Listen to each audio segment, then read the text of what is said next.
pada masing-masing organisasi tentunya tidak terlepas dari program kerja.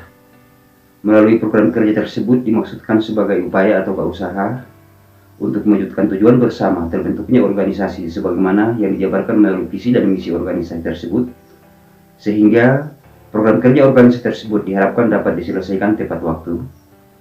Oleh karena itu, pada kesempatan kali ini kita akan sharing untuk mengenal beberapa tips untuk membuat program kerja organisasi yang efektif.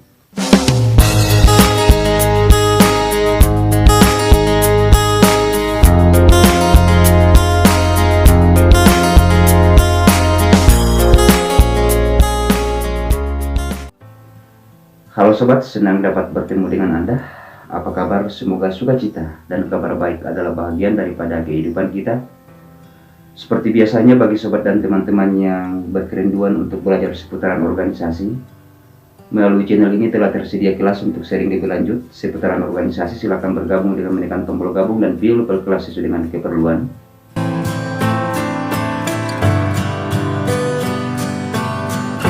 Untuk membahas dan menetapkan program kerja organisasi, tentunya ada berbagai macam cara yang disesuaikan dengan anggaran dasar dan anggaran rumah tangga pada masing-masing organisasi. Meskipun demikian, secara umum program kerja pada masing-masing organisasi diharapkan dapat dirancang sedemikian rupa sehingga dapat terarah, terencana, dan juga sistematis. Oleh karena itu, agar program kerja tersebut dapat terarah, terencana, dan sistematis, maka ada beberapa hal penting yang harus diperhatikan sehingga selain program kerja organisasi dapat terarah, terencana, dan sistematis, program kerja organisasi tersebut juga diharapkan dapat lebih efektif, yaitu diantaranya adalah, yang pertama adalah untuk membuat program kerja organisasi. Tentunya selalu berpedoman pada visi dan misi organisasi, di mana visi dan misi organisasi tersebut akan menggambarkan arah dan sasaran serta tujuan organisasi itu dibentuk. Kemudian yang kedua adalah untuk membuat program kerja organisasi yang efektif, tentunya selalu memperhatikan tentang program-program kerja rutin. Program-program kerja rutin tersebut dimaksudkan untuk menggambarkan ciri khas dari terbentuknya organisasi, seperti pembuatan program kerja administrasi kesekretariatan dan juga program-program kerja yang lainnya yang menggambarkan ciri khas organisasi. Sebagai salah satu contoh program kerja yang rutin yang menggambarkan ciri khas organisasi adalah ketika organisasi tersebut adalah organisasi keagamaan, maka program kerja rutinnya adalah pelaksanaan kegiatan-kegiatan yang bernuansa keagamaan. Kemudian yang ketiga adalah untuk membuat program kerja yang efektif, maka tentunya harus memperhatikan tentang program kerja fisik dan program kerja non-fisik. Ketika organisasi tersebut berkesempatan untuk melaksanakan kegiatan-kegiatan fisik, seperti ketika organisasi tersebut akan melaksanakan bakti sosial, maka tentunya akan ada pekerjaan-pekerjaan fisik. Demikian halnya ketika organisasi tersebut memiliki kesempatan untuk melaksanakan kegiatan-kegiatan non-fisik, seperti ketika organisasi tersebut akan melaksanakan kegiatan-kegiatan seminar dan juga pelatihan-pelatihan, seperti kegiatan-kegiatan latihan dasar kepemimpinan dan pelatihan-pelatihan yang lainnya. Dari kedua jenis program kerja organisasi tersebut, baik program kerja fisik dan juga program kerja non-fisik, tentunya disesuaikan dengan jangka waktu atau periode kepengurusan organisasi, sehingga program kerja baik fisik maupun non-fisik dapat diselesaikan tepat waktu dengan periode kepemimpinan atau kepengurusan pada masing-masing organisasi.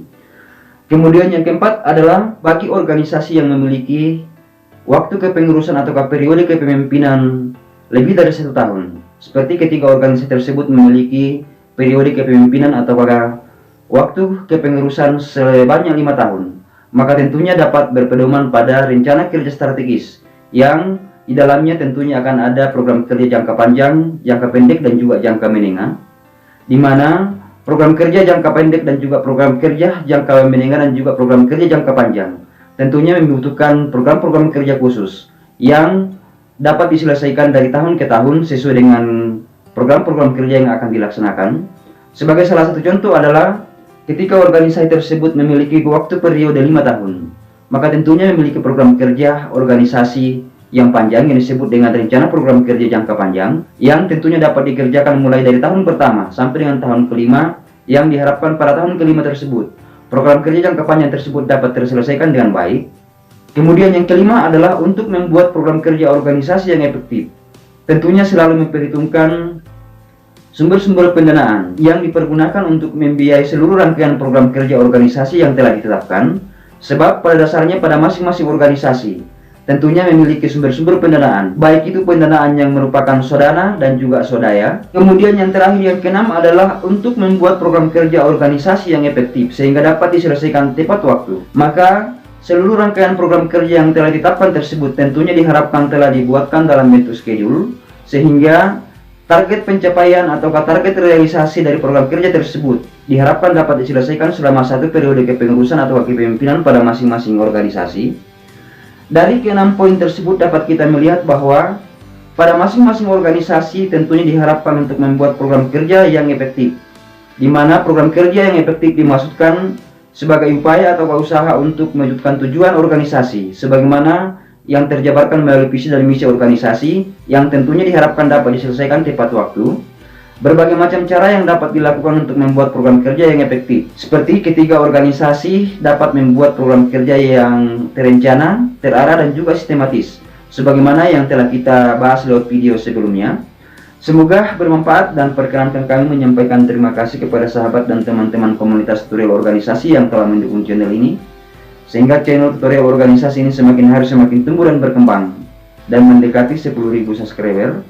Dan bagi sobat dan teman-teman yang baru melihat dan baru berkunjung dan berkerinduan untuk belajar seputaran organisasi, silakan bergabung dengan saya melalui channel tutorial organisasi. Dan sekiranya jika video ini bermanfaat, silakan di-share ke grup dan teman-teman yang lainnya.